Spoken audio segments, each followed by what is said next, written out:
Hello student, welcome to Deep Education. So today we are going to discuss data handling. This chapter I have taken from class 6th, which is a small portion of data handling. In class 7th also we are going to discuss data handling. In class 8, class 9, class 10th, everywhere is the data handling. So data handling बहुत ही ज़्यादा important chapter है। Day to day life में आप data कैसे handle करते हैं वो सारी चीज़ें आपने देखी होगी, नोटिस करी होगी। आपके स्कूल में आप स्कूल में जाते तो आपके क्लास टीचर्स क्या करते हैं, आपने कब कब फीस दी, आप कितने दिन आए, कितने दिन प्रेजेंट, कितने दिन अब्सेंट, ये सारी चीज़ें क्या कर रहे होते हैं, नोट कर रहे होते हैं एक रजिस्टर में। तो वो क्या कर रहे होते हैं, आपका डाटा क्या कर रहे होते हैं, कलेक्ट कर रहे होते हैं, उसको हैंडल कर रहे होते हैं, उसको मैनेज कर रहे होते हैं। आपके घर में आपके पापा या मम्मी पैसा खर्च कर रहे होते हैं तो वो बाद में बैठ के एक पेपर पे या ओरली डाटा हैंडलिंग कर रहे हैं। तो वो क्या कर रहे होते हैं कि हमारा महीने में कितना खर्च हुआ, बच्चा स्कूल जा रहा है उसको हमने कितना दे रहे हैं पर डे, उसकी बुक्स में कितना खर्च हो रहा है, ये सारी चीज़ें क्या कर रहे हैं, वो अकाउंटिंग कर रहे हैं, हैंडलिंग कर रहे हैं। जो भी डाटा मतलब जो भी कुछ हो रहा है उसको वो क्या कर रहे हैं, जो भी एक्सपेंस कर रहे हैं वो उसको हैंडल कर रहे हैं। अब आप डेली टू डेली अगर आपने अभी तक नोटिस नहीं किया है तो मेरी रिक्वेस्ट रहेगी अब आप जाके घर पे या कहीं पे भी सोसाइटी में देखो, आप ये सारी चीज़ें हो रही हैं। ठीक है, तो इस तरीके से क्या होती है डाटा हैंडलिंग।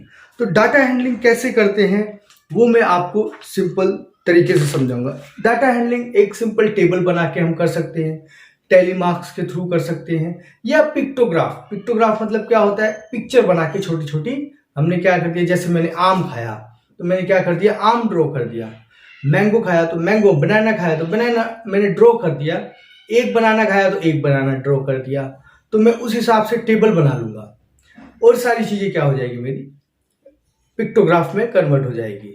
तो आप देखेंगे जैसे जैसे मैं क्वेश्चंस करूंगा चीजें आपको बहुत ही आसानी से समझ में आ जाएगी। सबसे पहले कोई भी डाटा जैसे होता है तो उसको हमें क्या करना है, अरेंज करना पड़ता है।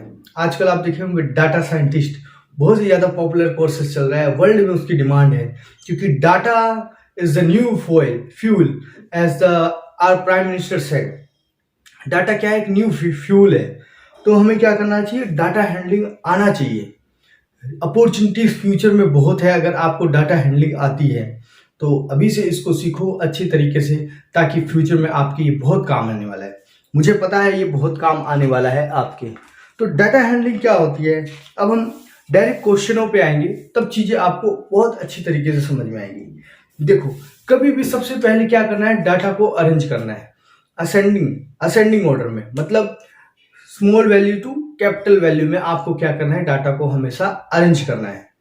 देखो, फर्स्ट क्वेश्चन इन्होंने क्या दिया हुआ है, दिया number of children in a 25 family. एक 25 फैमिली है, टोटल कितनी नंबर ऑफ फैमिली बोली है इन्होंने, 25 फैमिलीज है ना। एक कॉलोनी में 25 फैमिली क्या करती है, रहती है।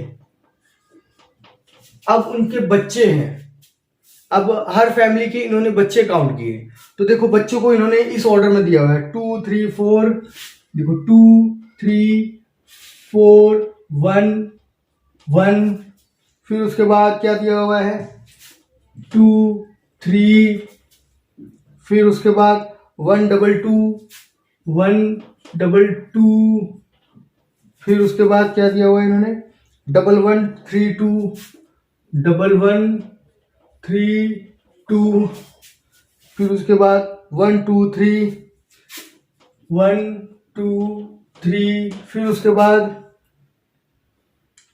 2 2 2, फिर उसके बाद क्या दिया हुआ है 3 2 2 1 2, 3 2 2 1 2। मतलब ये नंबर ऑफ फैमिलीज है। आप टोटल काउंट करोगे तो 25 होगी, 1 2 3 4 5 6 7 8 9 10 11 12 13 14 15 16 17 18 19 20 21 22 23 24 25, टोटल 25 फैमिली है। और हर किसी फैमिली के पास 2 बच्चे हैं, किसी फैमिली के पास 3 बच्चे हैं, 4 चिल्ड्रंस, 1 चिल्ड्रन, इस तरीके से है। तो मैंने क्या बोला, सबसे पहले काम क्या है आपका, आपको डाटा को क्या करना है, अरेंज करना है। तो हम क्या करेंगे, असेंडिंग ऑर्डर में इसको क्या करते हैं, सिंपल अरेंज करते हैं। तो असेंडिंग मतलब सबसे छोटी वैल्यू जो होगी वो पहले आएंगी। तो सबसे छोटी वैल्यू कौन सी है, तो 1 है। तो 1 1 1, देखो 1 कितनी बार है, तो 1 2 1 2 3 4 5 6 7, तो 1 1 1। या तो आपको ऐसा नहीं भी करना है तो कोई बात नहीं, आप सिंपल टेबल बनाओ। आप क्या करो, टेबल बना लो, ठीक है। हमें क्या करना है, एक टेबल बनाना है। हमने टेबल बनाया एक मिनट। अब देखो ये आपने टेबल बना लिया, क्या करना है इसमें, अब टेबल को आपको क्या करना है, हमको पता है नंबर ऑफ फैमिलीज है और नंबर ऑफ चिल्ड्रन देखना है ना। तो अब देखो हमने कॉलम बनाया, इसमें क्या डाल दिया हमने, number of children in family, मतलब एक फैमिली में कितने बच्चे हैं। और यहां पे हम क्या लिखेंगे इस कॉलम में बताओ, तो सिंपल फ्रीक्वेंसी लिख दो। फ्रीक्वेंसी क्या होती है, नंबर्स होते हैं ना, फ्रीक्वेंसी, ठीक है। अब देखो नंबर ऑफ चिल्ड्रन, अब एक बच्चा है, कितनी फैमिली में है, तो 1 2 3 4 5 6 7 फैमिली में एक बच्चे हैं। अब आप 2 बच्चे होंगे, नंबर ऑफ 2 चिल्ड्रंस, तो कितनी फैमिलीज में है, तो 1 2 3 4 5 6 7 8 9 10 11 12, मतलब 12 फैमिली में 2 बच्चे हैं। फिर उसके बाद बोल रहे 3 बच्चे कितनी फैमिली में है, तो 1 2 3 4 5 फैमिली में 3 बच्चे हैं। 4 बच्चे कितनी फैमिली में है, तो 1, बस एक ही फैमिली में है ना। तो ये इस तरीके से हमारा क्या हो गया, एक डाटा बन गया। अब आप इसको देख के इजिली बोल सकते हो कि नंबर ऑफ चिल्ड्रन एक फैमिली में, मतलब एक बच्चा जो है वो 7 फैमिली में है। आप बोलोगे 2 बच्चे जो है वो है 12 फैमिली में। अब 3 बच्चे जो है वो है 5 फैमिली में, और 4 बच्चे जिसके हैं वो है एक ही फैमिली ऐसी है जिसके कितने बच्चे हैं, तो 4 बच्चे हैं। 12 फैमिली ऐसी हैं जिसके 2 बच्चे हैं। तो आई होप सबसे ज्यादा लोग पसंद करते हैं 2 बच्चे होना। तो इससे हमको ये चीजें पता चल रही है। तो अब देखो इन्होंने क्वेश्चन भी किया हुआ इसमें, what is the minimum number of children in a family. सबसे कम बच्चे कितनी फैमिली में है, तो सबसे कम बच्चे जो है वो है 7 फैमिली में, और वो है एक बच्चा। 7 फैमिली के पास कितने बच्चे हैं, एक बच्चे है। तो ये क्या क्वेश्चन हमें क्या बोला, चिल्ड्रन ऑफ अ फैमिली। तो इसका आंसर क्या होगा, सबसे कम बच्चे कितने हैं एक फैमिली में, तो बोलोगे आप आंसर इज 1, एक ही बच्चा है ना। दूसरा क्वेश्चन क्या है इन्होंने, what is the maximum number of children in your family. Maximum number of children कितने हैं, तो आप बोलोगे 4, तो उसके दूसरे का आंसर क्या हो गया 4। अब आपसे देखो एक और क्वेश्चन पूछ रहे हैं, what is the most common number of children in a family. Most common आप देख रहे हो क्या है, मोस्ट कॉमन सबसे ज्यादा फैमिली में कितने बच्चे हैं, तो आप बोलोगे 2 बच्चे हैं। तो मोस्ट कॉमन हमारे पास क्या है, 2 है।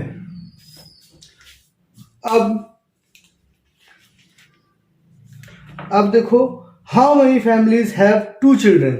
अब बोल रहे कितनी फैमिली के पास 2 बच्चे हैं, तो आप कितनी फैमिलीज के पास 2 बच्चे हैं, तो आप बोलोगे 12 फैमिलीज के पास कितने हैं, 2 बच्चे हैं। आई होप चीजें आपको क्लियर हो गई है, बहुत ही आसान है। जैसे जैसे ज्यादा क्वेश्चन हम करेंगे ना, चीजें आपको और आसानी से समझ में आने लग जाएगी।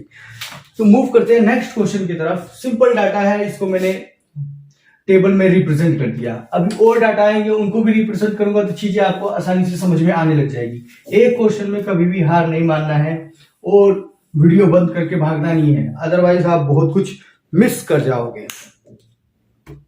देखो अब दूसरा क्या बोल रहा है, on throwing a die 24 times, मतलब 24 टाइम क्या कर रहे हैं, डाई फेंक रहे हैं। डाई समझते हैं ना, लूडो खेलते हो, वो एक डाई होता है, टाइम डाई थ्रो। थ्रोन, ठीक है। अब डाई थ्रो किया 24 टाइम, तो कुछ नंबर्स भी आएंगे। हाँ, तो कुछ नंबर्स आए हैं, देखो नंबर क्या क्या आए हैं। तो 3 3 5 6 2 5 3 5 6 2 5 2 4 2 1 2 4 2 1 2 3 6 1 2 3 6 1, फिर उसके बाद 2 5 4 2 5 4, फिर उसके बाद 2 2 5 4 2 2 5 4, फिर उसके बाद 3 2 5 6 3 2 5 6। देखो कितनी बार 24 टाइम, तो देखो ज्यादा तो नहीं हो रहा। 1 2 3 4 5 6 7 8 9 10 11 12 13 14 15 16 17 18 19 20 21 22 23 24। हाँ, 24 टाइम हो गया। 24 टाइम उसने क्या किया, एक डाई फेंका, और ये नंबर हमारे पास आ गए हैं। अब ये नंबर आ गए हैं तो हमें इसको क्या करना है, सिंपल टेबल में क्या करना है, इसको अरेंज करना है। तो कैसे अरेंज करेंगे, इन्होंने क्या बोला है, हमें यूज किसका करना है। देखो इन्होंने क्या बोला हुआ है, prepare the table using telemarks. हमें टेलीमार्क्स यूज करना है। टेलीमार्क्स क्या होता है बेटा, देखो मैं आपको यहीं पे बता देता हूं। जैसे 1 2 3 4 ये नंबर्स है, 4 हो गया, अब 5 करना है, ये 5 हो गया। ये 5 का एक ग्रुप बनता है। मान लो आपको 1 लिखना है टेलीमार्क्स में, तो 1 लिख दो।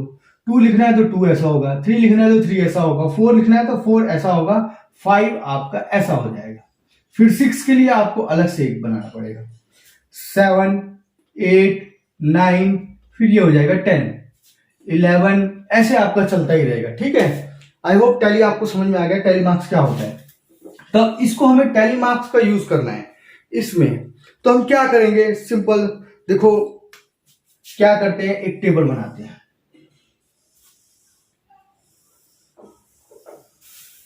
ठीक है। और इसको क्या करते हैं, 2-3 हिस्सों में, अलग अलग हिस्सों में डिवाइड कर देंगे हम। सबसे पहले हम क्या लिखेंगे, हमारा सबसे पहले हम देख रहे हैं डाई फेंका जा रहा है, तो क्या आ रहा है उसमें, कुछ स्कोर आ रहा है। हाँ 1 2 3 कोई स्कोर आ रहा होगा। फिर हम उसको किस में रिप्रेजेंट करेंगे, टैली में रिप्रेजेंट करेंगे। फिर उसको क्या निकालेंगे, उसकी फ्रीक्वेंसी, ठीक है। अब देखो हम क्या करेंगे, स्कोर। अब देखो सबसे पहले हम देख लेते हैं 1 कितनी बार आया, 1 2 1 कितनी बार आया, तो 2 टाइम आया। फ्रीक्वेंसी कितनी हो गई, 2 हो गई। अब 2 कितनी बार आया होगा, तो देखते हैं 1 2 3 4 5 6 7 8 टाइम आया हुआ है। तो 1 2 3 4 5 6 7 8, और कितनी बार आया, फ्रीक्वेंसी इसकी 8 हो गई। 3 भी आया होगा, 6 तक है ना, टाइम नंबर कितने 6 तक होते हैं, 1 2 3, तो 6 कितनी बार आया, 3 बार आया। तो हम फ्रीक्वेंसी में 3 डाल देते हैं। आई होप चीजें आपको क्लियर हो रही है। अब 4 भी आया होगा कुछ, तो 4 कितनी बार आया, देखो 1 2 3 टाइम ही आया 4। देखो ढंग से काउंट करो, तो हाँ 3 टाइम ही आया है। 1 2 3, तो 3 लिख दो। 5 भी आया होगा, तो 5 देखो 1 2 3 4 5 टाइम आया है। 5 कितनी बार आया हुआ है, तो हाँ 5 टाइम आया है ना। तो 1 2 3 4 5, फ्रीक्वेंसी 5।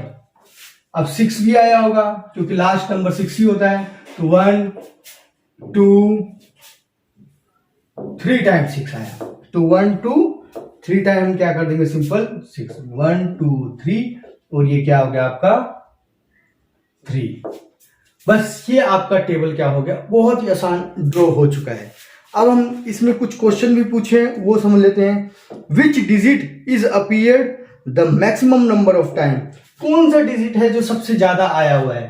तो आपको दिख रहा है यहाँ पे, तो 2 नंबर है जो सबसे ज्यादा आया हुआ है ना। अब ये क्या बोल रहे हैं, which digit appear minimum number of time, सबसे कम कौन सा डिजिट आया है सबसे कम बार, तो आप देखोगे 1 जो है वो सबसे कम बार आया हुआ है। अब यहां पे देखो, which digit appeared an equal number of time, कौन से डिजिट है जो इक्वल नंबर ऑफ टाइम पे equal number of time appeared हुए हैं। तो ये देखो, आप 3 को देखो, 4 को देखो और 6 को देखो, ये तीनों डिजिट क्या हुए हैं, इक्वल आए हुए हैं, इक्वल नंबर ऑफ टाइम। तो आई होप चीजें आपको क्लियर हो गई हैं। बहुत ही टेबल बना लिया तो चीजें आपको आसान हो जाएगी, क्वेश्चन करना बहुत ही ज्यादा आसान हो जाता है। अब हम आ जाते हैं अपने नेक्स्ट क्वेश्चन की तरफ। बहुत ही आसान है, इसी तरीके ही आपको करना है।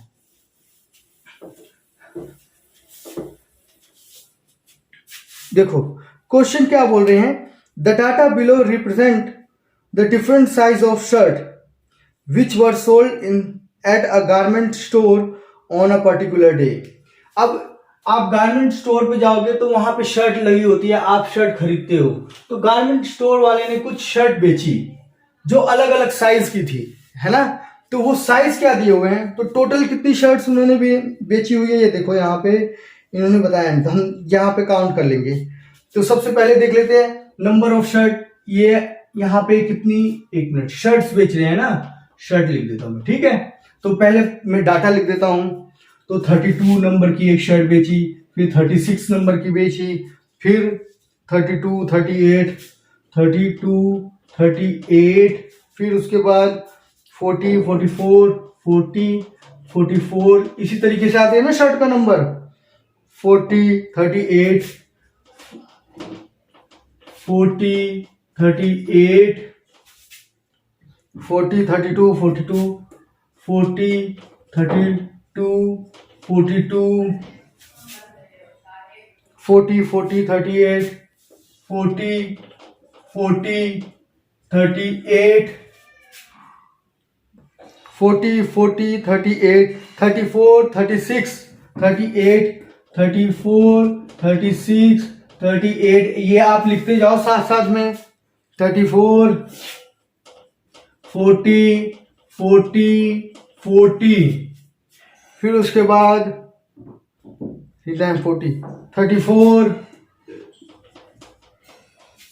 फिर उसके बाद 40, 40, फिर 42, 44, 42, 44, फिर उसके बाद क्या दिया, 42, 40, 40, 42, 40, 40, फिर उसके बाद आपको दिया हुआ है क्या, 44 एंड 40, 44 एंड 40, ये आपको दिया हुआ है इतना सारा डाटा। इतनी शर्ट दुकान वाले ने क्या हुआ है, क्या की है, बेची है। तो ये कितनी शर्ट्स है, तो आप देखो अभी काउंट करने की जरूरत नहीं है, जब हम टेबल बनाएंगे हमें चीजें पता चल जाएंगी, ठीक है। तो ये आपको बोल रहे हैं हमें टेलीमार्क्स का यूज करना है, तो टेलीमार्क का यूज करेंगे, ठीक है। सिंपल, पहले मैं क्या करता हूं, एक टेबल बनाता हूं। पहले मैं क्या करूंगा, सिंपल एक टेबल बना लूंगा। हमेशा क्या करना है, पहले एक टेबल बना लेना है, ठीक है, फिर उसके बाद आगे कोई भी काम करना है। तो आप देखोगे सबसे पहले क्या क्या दिया हुआ है हमें, शर्ट का साइज दिया हुआ है ना, शर्ट का साइज क्या है लिख लो, शर्ट साइज, ठीक है। फिर उसके बाद आपको उसको टैली करनी पड़ेगी, तो टैली यहां पे लिख दो।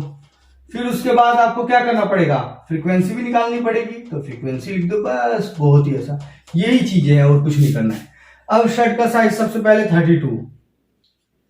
32 कितनी है, तो आप बोलोगे 1 2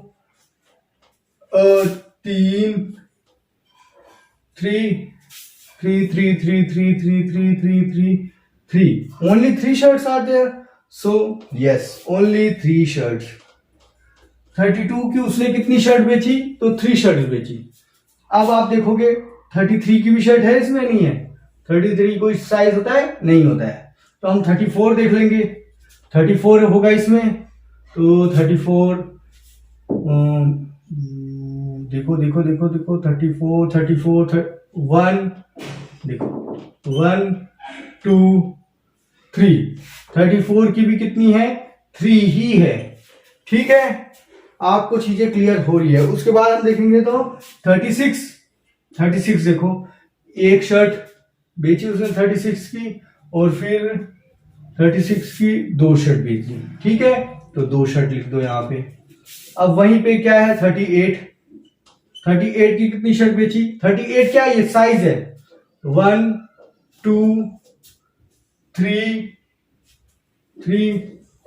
4, कितनी शर्ट बेची, तो 4 शर्ट, ठीक है।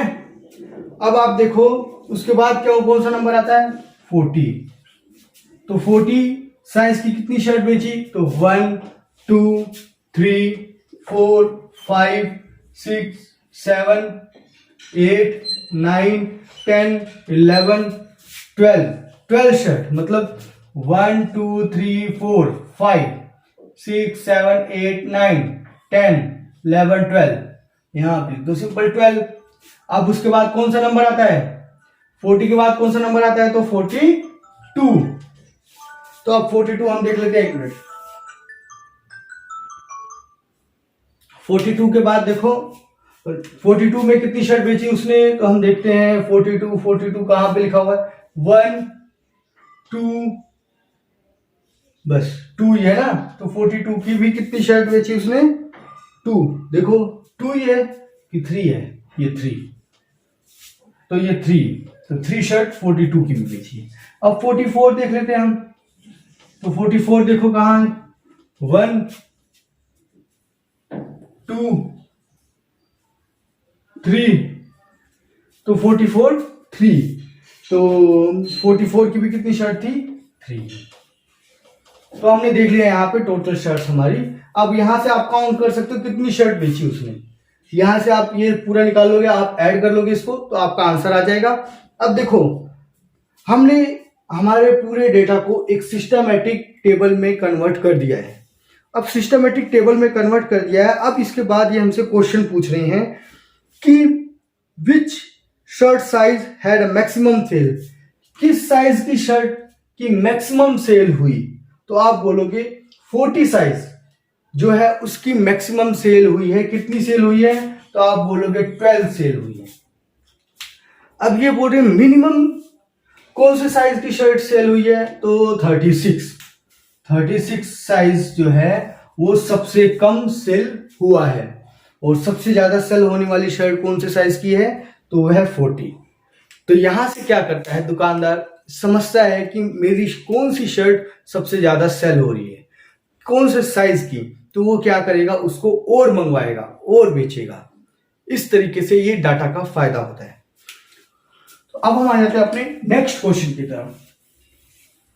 बहुत ही आसान है, बहुत ही सिंपल है, मुझे नहीं लगता इसमें कोई भी डाउट होगा। ये थोड़ा लिखने में टाइम जा रहा है, अदरवाइज तो बहुत ही आसान है ये, ठीक है। अब देखो एक टेबल दिया हुआ है इन्होंने, टेबल को देखो, the table below shows the number of student and their birthday month. देखो ये एक टेबल दिया हुआ है, टेबल में बना देता हूं, मंथ और नंबर ऑफ स्टूडेंट, ठीक है, ठीक है।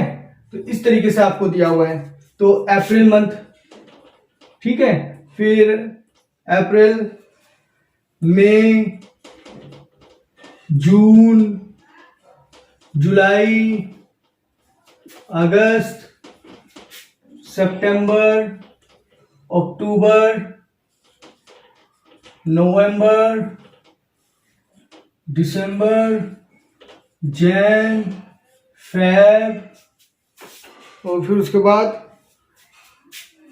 चलो थोड़ा छोटा छोटा कर देता हूँ, सितंबर, अक्टूबर, नवंबर, दिसंबर, जैन, फेब, और यहां पे लिख देता हूं मार्च, ठीक है। ये आपको क्या करना है, इसको टेबल को डिवाइड कर दिया मैंने, ये ऐसा हो गया टेबल। ये आपको एक टेबल इसमें दिया हुआ है बुक में, ठीक है, ये सिंपल है। अब ये बता रहे हैं इस महीने में कितने बच्चों का स्टूडेंट आता है उनकी क्लास में, तो अप्रैल महीने में टोटल कितने बच्चे हैं जिनका बर्थडे आता है? तो बोल रहे 2 बच्चे हैं जिनका अप्रैल मंथ में बर्थडे आता है। फिर मई में 3 है, 1 है, फिर उसके बाद क्या बोल रहे हैं 0 है, 3 है, फिर उसके बाद 7, 6, 5, 4, 1, 1, 2। अब देखो इन्होंने बता दिया कौन से मंथ में कितने बच्चे का बर्थडे है एक क्लास में। तो ये आपको टेबल में इन्होंने क्या कर दिया है, शो कर दिया है। अब ये हमसे क्या बोल रहे हैं, represent the question in a pictograph. हमें पिक्टोग्राफ में इसको रिप्रेजेंट करना है। तो आप इजिली रिप्रेजेंट कर सकते हो। कैसे रिप्रेजेंट करोगे तो वो मैं करके दिखा देता हूं। बहुत ही आसान है, कोई ज्यादा टेंशन वाली बात नहीं है। तो आपको क्या करना है, पिक्टोग्राफ में रिप्रेजेंट करना है तो वापस से क्या करना है, एक टेबल बनाना पड़ेगा। तो आप टेबल बना लो, ठीक है, ऐसा ही बड़ा सा टेबल बनाने, ठीक है। आपने ये बना दिया। अब यहां पे क्या करोगे आप, यहां पे ये एक कॉलम डालो, यहां पे क्या लिखो, नंबर ऑफ स्टूडेंट। तो क्या कर दोगे यहां पे, नंबर ऑफ, यहां पे लिख दो क्या, number of student, number of student, ठीक है, ये आपने लिख दिया। अब यहां पे इसको सिंपल यहां पे क्या लिखोगे आप, मंथ लिखोगे, ठीक है। यहां पे आप लिखो अप्रैल, मई, मैं थोड़ा शॉर्ट लिख रहा हूं, मई, फिर देखो पहले ये कितना आता है, अप्रैल, मई, जून, जुलाई, अगस्त, सितंबर, अक्टूबर, नवंबर, दिसंबर, जैन, फेब, मार्च। ये आपने टेबल में इसको बना दिया। अब इसको क्या कर दो, अलग अलग हिस्सों में डिवाइड कर दो। ये हमने क्या कर दिया, डिवाइड कर दिया, ठीक है।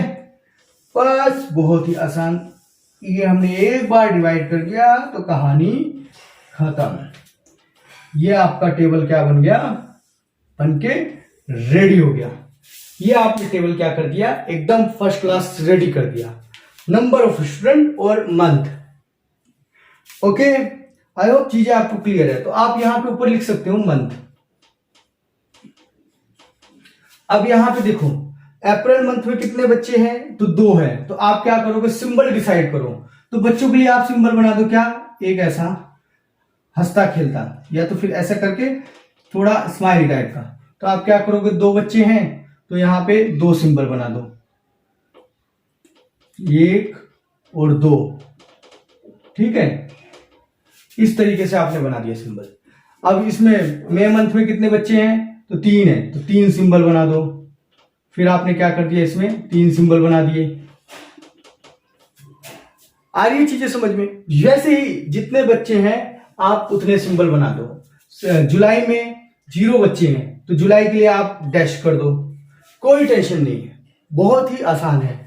आपने अब देखो 7th है तो यहां आप सितंबर में देखो 7th है तो 7 कर दो, 1, 2, 3, 4, 5, 6, 7। तो इसको भी स्माइल,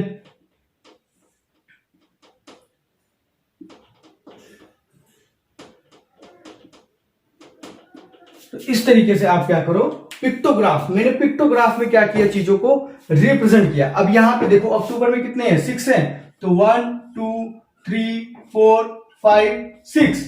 तो 1, देखो सिंपल बनाते चले जाओ। आई होप आपको चीजें समझ में आ रही है।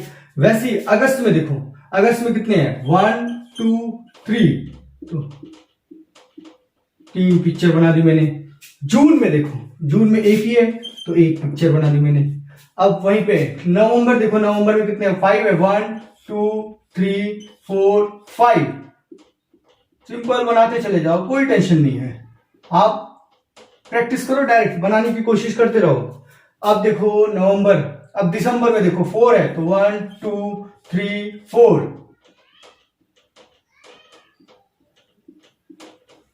अब वहीं पे आप देखो जनवरी में कितने हैं? 1 सिंपल। फेब में भी कितना है? 1। और मार्च में कितने हैं? 2 है, तो 2 बना दो। बस हमने क्या कर दिया, टेबल को पिक्टोग्राफ में रिप्रेजेंट कर दिया है। आई होप चीजें बहुत ही ज्यादा आसान है, आपको विजिबल भी है। थोड़ी लाइट चली गई है तो कोई प्रॉब्लम नहीं है, विजिबल है चीजें। अब देखो इन्होंने क्वेश्चन क्या किया हुआ है, in which month maximum number of student have their birthday. कौन से महीने में आपको दिख रहा है सबसे ज्यादा बच्चों का बर्थडे है? तो आप बोलोगे भाई ये देखो सितंबर मंथ में। हाँ, तो सितंबर मंथ में सबसे ज्यादा बच्चों का बर्थडे है। और फिर उसके बाद ये बोल रहे हैं in which month none of the student have their birthday. कौन से महीने में किसी भी बच्चे का बर्थडे नहीं है? तो जुलाई महीने में किसी भी बच्चे का बर्थडे नहीं है। तो आई होप चीजें आपको क्लियर हो गई है। चैप्टर हमारा ये फर्स्ट एक्सरसाइज हमारी यहीं पे खत्म हो गई है। नेक्स्ट एक्सरसाइज हम नेक्स्ट वीडियो में डिस्कस करेंगे। तो प्लीज इस वीडियो को लाइक कीजिए, चैनल को सब्सक्राइब कीजिए और ज्यादा से ज्यादा शेयर कीजिए। तो मिलते हैं नेक्स्ट पार्ट में। ये पार्ट 1 है, पार्ट 2 अभी इसका आएगा। इसमें हम डिस्कस करने वाले बार ग्राफ कैसे बनाते हैं, ये सारी चीजें हम देखेंगे। तो प्लीज आप इस वीडियो को ध्यान से देखिए। कोई डाउट रहता है तो कमेंट सेक्शन में कमेंट करके मेरे से पूछते रहिए। तो मिलते हैं नेक्स्ट वीडियो में।